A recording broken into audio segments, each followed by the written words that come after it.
Dito sa unit na to, unpaid, unsolicited yung review namin, so we'll just give you the honest owner's review nito.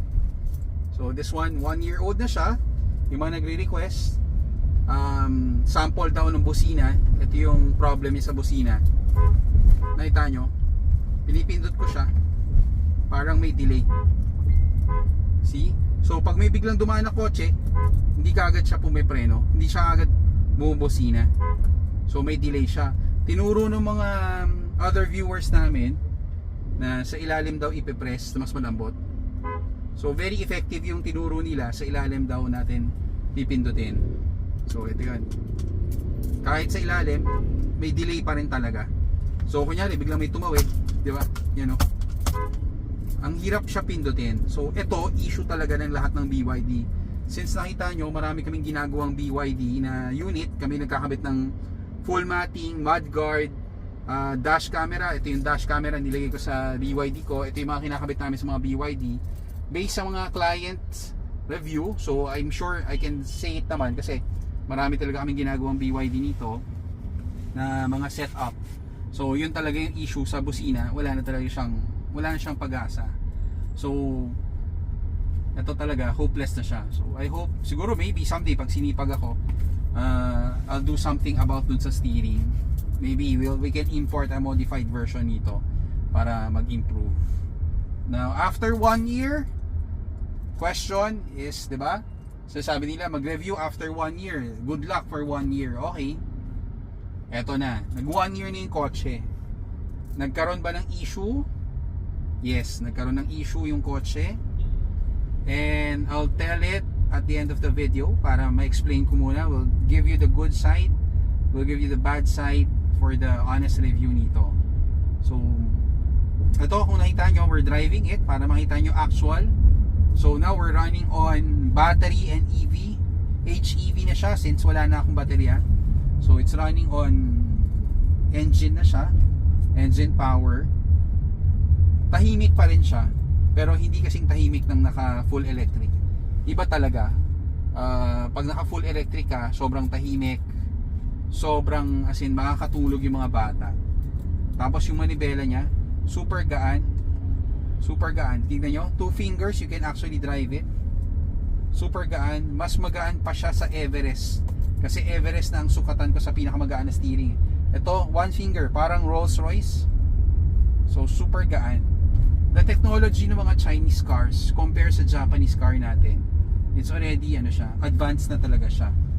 If 5 years from now, masustain ng mga China car yung cheap, affordable at saka maganda yung quality ng item,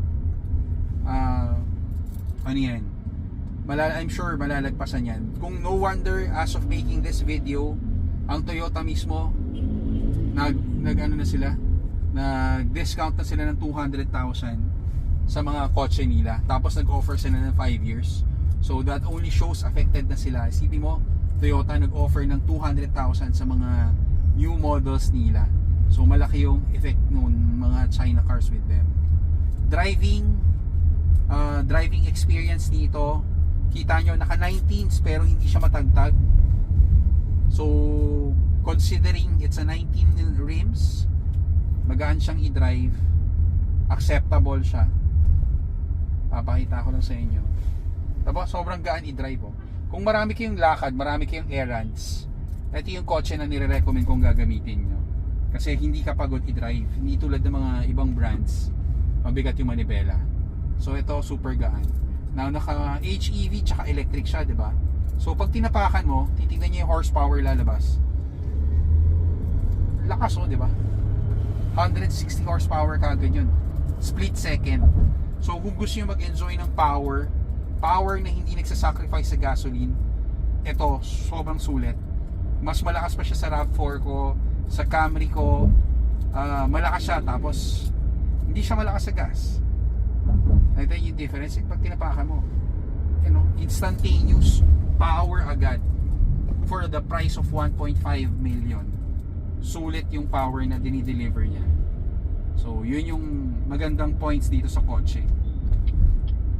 Medyo maninibago ka lang sa mga pindutan niya, medyo kakaiba compare sa mga nakasanayan natin. Pero you have to give yourself time to be able to adjust it. See, super gaan i-drive. Isang kamay. Super easy. Voice command, syempre realistic nun, parang etching lang yon. Everything is voice command. You can check your manual. Itong navigation, you can turn it. Diyos ko, for 1 year, parang never ko yata tinurn. Kasi pag tinurn mo siya, hindi alam ko, hindi siya pwedeng ano eh. Parang not supported. So, not supported. Nag-update na rin siya. Ngayon, they're also updating the software na ano siya, by air. Hindi mo nadadalhin sa dealer. Nag-auto-update na siya. Pero I think sa mga BYD owners na meron na, I think nagkaroon ng issue. Nagkaroon ng major issue doon. You can check the forum. And I've experienced a friend nagkaroon ng major issue doon. As in 3,000 km yung BYD Sea Lion.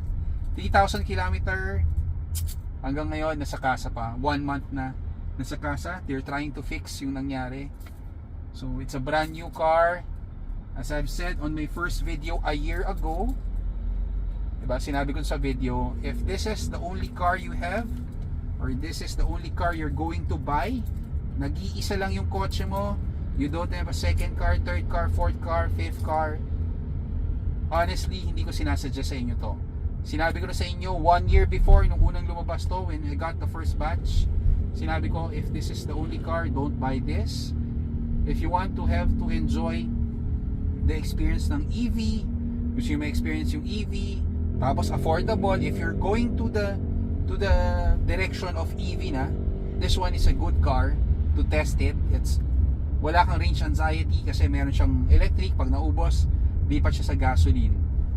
Katulad sa kaibigan ko, sobrang ingat sa auto, 3,000 kilometers, suddenly nag-breakdown yung kotse sa normal road. Wala siyang magawa, hindi pwede itulak.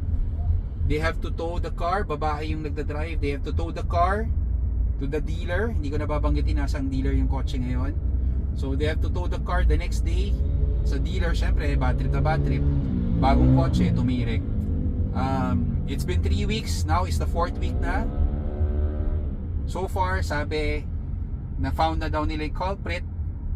Pero it took them 4 weeks, pero hindi pa lumalabas. So, we have to give them a chance. It's a brand new car. They said, kailangan pa daw nila antayin galing sa planta yung software.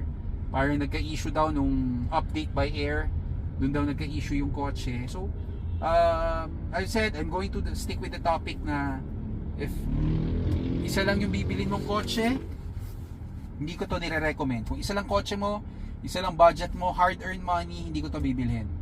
So, kung meron ka ng second car, third car, or ilan man kotse meron ka, basta may extra car ka, go ahead, buy this. Still worth the money? Yes. Still worth the money. Super tahimik. Tahimik ko. Ano bang complain mo? Walang vibration. Hindi nakakapagod imaneho. Napakagaan ng manibela. Tipid ka sa gas. Diyos ko, gasolina nito, once a month ka lang maggasolina or less than. Kung lagi ka naman nagcha-charge. It's 8 years warranty for the battery, 6 years for the car. So, gamitin mo ng gamitin. If you want to maximize your electric vehicle, I'm recommending you when I bought this car, I decided to go solar. So, nagpa-solar ako ng unit. So, technically, yung gasoline ng kotse ko, yung normal na gasoline ng previous na pinalitan nito, na 4,000 per month, naging 0. Kasi from 4,000 a week na gasoline, naging 0 siya. So that's 4 times 4, that's 16,000 peso gasoline. So yung 16,000 na na-save ko, yun na yung parang pinanghuhulog ko dun sa kotse. Tapos yung gasolina nito, nag-invest ako for the solar. So I think marami na ring BYD owners na nag-invest sa solar. So naka-solar na rin sila. O, di ba? Bongga. Di ba? Yun. Dapat bili tayong ganun para pwedeng sumalubong. So, oh well. So, nag-solar ako. Pag uwi, we just charge it. So, 0 cost for me for the fuel. The reason nilalagyan ko ng fuel, ayan, 500 pesos every month para lang hindi mapanis yung gasolina. So, 500 pesos lang ginagas ko. Nagugulat nga yung gasoline boy, 500 lang nilalagay ko. Yung 500 pesos mo, ano yun, 469 na kilometer. So, ginagamit pa rin natin. Pag naubos yung electric, hinahayaan natin gumana yung gasoline para syempre napapaanda rin yung gasoline. Next is yung PMS. So, tinatanong, boss, magkano yung PMS? Magkano? Give us update, magkano yung PMS? Okay, first PMS nito, I had it done sa BYD BGC, which I purchased the car. So, the PMS cost only 5,000 pesos. Parang wala akong maalalang kotse ko na 5,000 lang yung PMS. This one cost us around 5,500, parang ganon. Hindi pa umabot 6,000. Very cheap, affordable. Took them one day. Pero, I've explained, 1 year ago, service advisor nila, isa lang. After 1 year, dumaan ako, service advisor nila, isa pa rin. So, si Meg, shout out. So, inasikaso naman ako. Pero hindi siya parang Toyota na pag gumising ka, gusto mo magpa-service, today dadalin mo. Hindi. Today, tumawag ka, i-schedule ka niya next week. So, I think they're not yet equipped to handle. Yan, daming may BYD na. Dami nang may BYD, so medyo wag ka na rin matakot. Marami nang naka-BYD sila yon. I think they need to improve dun sa service. If sanay ka sa mga top-notch service, I think they still have to improve on the service of that. Tingnan mo yung ride quality. Maganda yung ride quality for the price. Lagi yung sinasabi, for the price, syempre babalansein natin for a 1.5 million peso car. Tama mo? Lakas, oh. Ano pang complain nyo? Gusto nyo malakas? Gusto nyo matipid? Ito, bilhin nyo. Pero kung isa lang yung kotse mo, huwag mo bibili to. Dahil tulad ng kaibigan ko, 1 month na yung kotse, 1 month yung kotse, hindi pa nagagawa ng kasa, it's not working. So kung isa lang yung kotse mo, yari ka, wala kang kotse. So on my video 1 year ago, sinabi ko na yun ang issue. So yun ang kailangan i-fix. This is only best kung meron kang extra car. Pag isa lang kotse or isa lang yung budget mo or isa lang talaga yung as of the moment na pwede mong bilhin, don't buy this. Kasi tulad nun, pag nasira, problema yan. Wala kang kotseng magagamit. So yun ang ina-explain ko sa inyo. Then next dito, PMS, so very cheap. Charging 3 hours, I've said. Charging sa labas, hindi ko siya option. Parang hindi ko yata chinarge to sa labas, so I have it charged at home. Parang the other owners, they're having issues na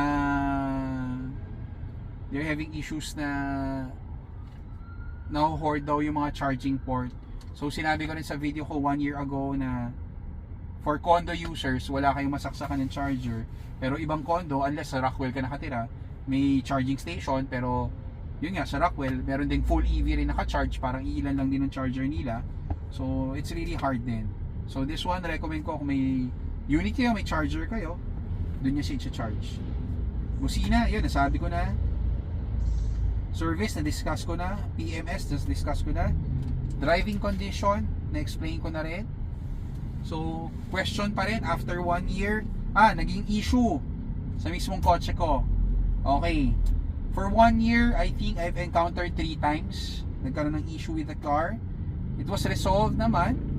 Pero, syempre, it's a first na yung mga ahente mismo hindi sila familiar.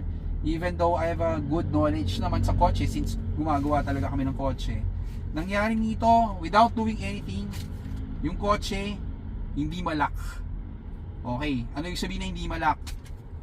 Pag sakay mo ng kotse, sinara mo yung door, yung mismong door, yung door latch niya sumarado nang nakabukas pa yung door na walang pinipindot sa kotse. Ulitin ko pasakay ka ng kotse, nasa mall ka, pag sara mo ng door, hindi sumara yung door. Ang nagka-issue is first, both front doors, hindi mo siya masara. Bakit hindi masara? Yung latch niya sumara nang wala kang ginagawa. Okay? Sasabihin nyo, sir, sungkitin mo lang. Hindi siya pareho sa mga Japanese na kotse. Hindi mo siya masusungkit. Naisip ko na yon. So, malamang naisip ko na yun dahil ginagawa, as I've said nga, gumagawa nga kami ng kotse. Alam ko yun. So hindi siya nasusungkit from the outside. So yun yung naging issue niya. Hindi ka makakauwi. Bakit? Hindi mo ma-start yung kotse dahil bukas yung pinto. Kasi masasara mo yung pinto pero hindi siya maglalak dun sa door. O yan, di ba? Marami nang may BYD. So medyo wag na kayo masyadong matakot. Sila yun ang tinutukoy ko. Yan ang maraming variant. So marami nang may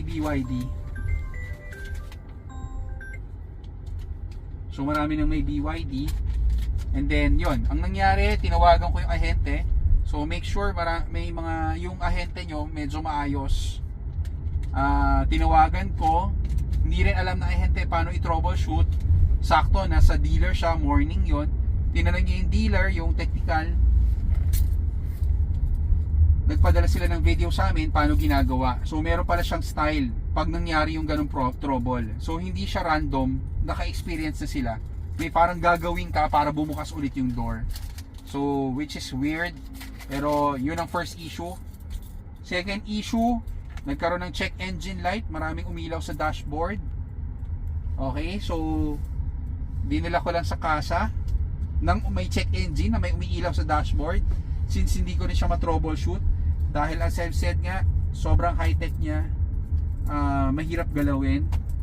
Then second issue was yung camera yata. Yung camera nito, so ayun, yung camera parang meron siyang system na detects the signage. Nag-off yata. So nagkaroon ng check engine tapos marami dito. Parang ni-reprogram lang nila. Pero syempre, sinabi ko sa inyo, if you're a busy person, medyo abala yon. Took them 15-20 minutes. They were able to program it. Then naayos ulit. Point is naayos. The point is, so huwag kayong mai-stress, huwag kayong magwawala. So when you're buying this car, make sure buo ang loob nyo. It's a brand new car. It's a new car in the market. Some things might not work as it is. So yun ang na-experience ko. Even though marunong ako, partida, hindi pa ako yung nagpapanik. Pero there are things na beyond my control or beyond my knowledge. So I have to bring it. Then next, another one is third check engine nakita ko is when I open the door, when you start the car using the foot brake, kasi may feature siya parang Tesla, when you step on the brake, the car will turn on. First time ko lang nagkakita ng check engine na nag-check engine. So nag-start ka ng preno, nag-on yung makina. Ay sorry, ito pala. Pinindot ko to, yung start stop. Inon ko siya na nakabukas pa yung door ko since before I go out, I start the engine. Umilaw yung check engine. Pero the moment na isara ko yung pinto, tapakan ko yung preno, nawawala yung check engine. So that's the third and final, and I hope that's the last one. Dinala ko ulit sa kasa. So marami din akong oras. So pina-check ko agad, in-explain nila safety feature daw yun ng kotse. Which sa lahat ng na-experience kong mga kotse, first time ko nakakita na pag nag-start ka na bukas yung pinto, mag-check engine. Pero I have to give it an opportunity na baka nga talaga may ganun. So we have to check. Pero so far, sabi nila yon, so far naman wala nang lumabas. So yun ang mga nakikita ko. Ano pa ba yung gusto nyong malaman? So yung mga na-set up ko lang sa kotse ko, yung mga kinakabit namin sa client, yung full matting, dashcam, mudguard, door seal yung bago, splash guard. The rest wala na akong ginalaw for this car. Yung tumutulog sa moonroof, nilagyan ko na ng konting lubricant for the moonroof, medyo nabawasan. Nasanay na rin ako, hindi na rin ako na-annoy, so I didn't care about it anymore. Kasi pag pinagalaw mo yan, since bago yung kotse, pag major yung ganyan, yung babaklasin yung buong roof mo, babaklasin, baka hindi pa sila praktisado sa sila mag-practice. So hindi ko nare-recommend. Kung masyadong maliit lang, if livable naman, diba? Pero kung talagang bothered ka, okay lang naman. Nasa inyo naman yan eh. Diba? Pero based on my experience, siguro naman yung mga customer namin na kilala ko, minor items, I tell them wag nang galawin. Minsan kasi reality pag ginalaw mo, doon pa nagkaka-leche-leche. So Yun ang nire-recommend ko para gawin yan. Then wala, basically that's it. Wala na akong ma-share na kailangan nyo. Pause muna. Wala? So yun ang aking after 1 year review. So pause muna.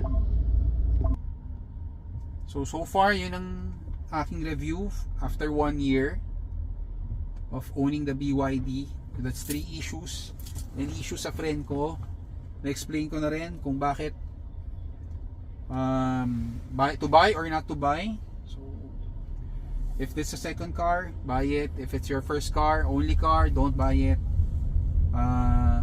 Kasi wala pa nga silang ready parts for here, based nga sa experience natin directly since we had the first batch.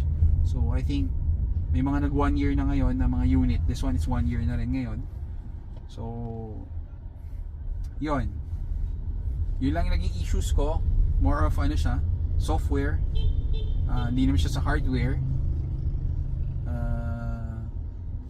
Ano pa bang maganda dito? Basta okay pa rin yung kotse.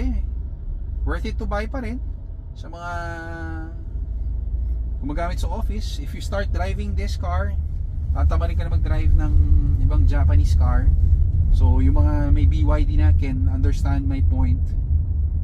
If they're gonna keep up with the good quality of the product, 5 years from now, they could take over the market sa Philippines if they were able to maintain and improve the service. So if buying this, don't expect on the service, just to manage your expectations. Or you can expect your service, just lower it compared to a Japanese company who's already been established. Maganda na yung service treatment nila. Dati, laging joke ng mga tao is yung Ford. Basta pag Ford, ganyan.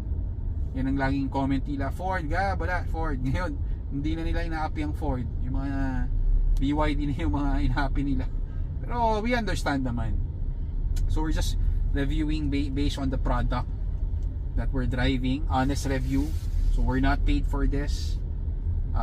We explain experience, plus and minus. Maganda dito, tipid ka sa gasolina, magaan i-drive, hindi nakakapagod, lalo na yung mga nasa sales or yung maraming sundo, balik sa mga bata, maraming ginagawa, maraming lakad. I definitely would buy this. Tipid ka sa gasolina, hindi ka laspag mag-drive. Mag-drive ka ng sample Montero, maganda yung ride. Medyo mabigat yung manibela, mag-drive ka, nakakapagod. This one, magaan siya. Fortuner, ganun din, nakakapagod din yung ride. Pero syempre, Toyota is Toyota, hindi naman mamamatch yan. Iba na talaga yung established na yan. Yung ilaw, tinatanong ng mga tao, nahihinaan daw sa ilaw. Well, wala kaming projector fog light dito, wala kaming upgrade para sa ilaw nito. Kung meron lang, in-upgrade ko na yan. Okay pa rin yung ilaw niya, maliwanag pa rin siya. Huwag ka lang magda-dark tint. Ako na nagsasabi, if you're buying a BYD, huwag ka magda-dark tint dahil hindi kasing lakas. Or tulad ng mga Fortuner na ginagawa namin, meron kaming upgrade nun eh. So kahit mag-dark tint ka doon, may solusyon kami. Sa BYD, wala kaming solusyon. So hindi namin siya ma-upgrade. Mag-light tint ka para tinignan ko na yan ahead kung ma-upgrade siya or hindi. Driving, sarap i-drive. Power is there, tipid. Service is so-so. Don't expect. Lower your expectations. Charging, para mas makatipid ka. If you can afford it, go solar, mag-solar panels ka. Tipid ka sa gasolina ng kotse mo. Ang sarap gamitin, ang hindi nagbabayad ng gasolina. Yun, there's still a capital investment over it. So depende yan. Hindi yan para sa lahat. If you're going to, you want to shift to full EV car, this is the best. Step 1, BYD is the cheapest one you can afford. Okay naman yung features niya. Actually, advanced pa yung features niya compare. Opo, nga pala, nag-turn off din pala si Casa dito yung front mitigation niya, yung front emergency braking. 2 times ko na experience driving ay yung may BYD makaka-relate nito. Yung bigla na lang pumipreno, full brake out of nowhere. Nagfo-full brake yun, nakakatakot yun. First time ko na experience yun. Tapos itong first PMS ko, sinabi ko sa kasa, they're telling us is nadidetect niya kasi kung may tao, which is next naalala ko nga, malayo tayo di ba maraming tao tumatawid lang bigla habang you're moving. Kung may biglang tumawid, automatic nagbe-brake yung kotse. Doon tatalsik ka sa manibela, which is hindi kasi sumusunod ng mga Pilipino So they turn it off. Kasi matatakot ka. Hindi matatakot dahil pre-preno yung kotse. Matatakot ka baka mabangga ka sa likod. So yun, they turn off that feature. Baka hindi siya suitable sa Pilipinas. So you're driving it, tapos may malalayo naman pag tumatawid, biglang pag may tumawid, yari, pre-preno talaga yan. Marami ng BYD owners nagsabi sa akin nun, yun ang na-experience nila. So, yun. Build quality, okay pa rin siya. After 1 year, maayos pa rin. Marami lang gamit. Wala namang kumakalas. Wala namang nabibiyak. Wala namang nasisira. So, okay pa rin. Yun, na-share ko na yung 3 videos yan. Pwede mong i-turn on. So if you're driving it, you wanna see the back. Press the camera. Yan. Kunyari, gusto mo lang nakikita yung likod. Pwede rin. Pero syempre, hindi yan nagre-record. That's the reason why we have the camera. Tsaka naka-wifi. So that's the reason why kinakabitan namin yung mga BYD nito. So honest review, yan yun. I hope you like our video. This is the 3rd video. Yung mga nagre-request, review mo 1 year after. Eto na, nireview ko na siya after 1 year. Sinabi ko na, 3 nangyari. If I wanna buy it, still buy it. Sulit pa rin. Sinong bibili nito? May pang second car, third car. First car, don't buy it. Yun lang yung paulit-ulit ko lang sasabihin. Unsolicited advice sa mga gustong bumili, gustong magsubok ng EV. Sulit. Number 3, walang coding up to a certain year, parang 2029, 2030, few years. So this is the best time to buy the EV kasi magagamit mo pa yung no coding. Napakasulit, lalo na pag pumapasok yung mga bata, hindi mo na kailangan magpapalit-palit ng kotse. So napakalaking tulong. Good price for 1.5 million for the value of it. Yun. Thank you. Hope you like our video. You can make discussions dun sa baba nitong YouTube video. Kung ano yung na-experience nyo. I hope nasagot ko yung mga nagtatanong sa amin. After 1 year, boss, kamusta? So, honest review, yon. You can do comment. Please be careful when you comment down sa baba. Huwag kayo mapag-away sa ibang owners. So, if hindi kayo owners, huwag nyo na lang i-bash yung mga may-ari. Kanya-kanya lang yan. Kanya-kanyang capacity to pay, kanya-kanyang capacity to buy the car. So definitely enjoy the car, and I hope you learned something from me. And if you're gonna buy, still buy it pa rin. Thank you.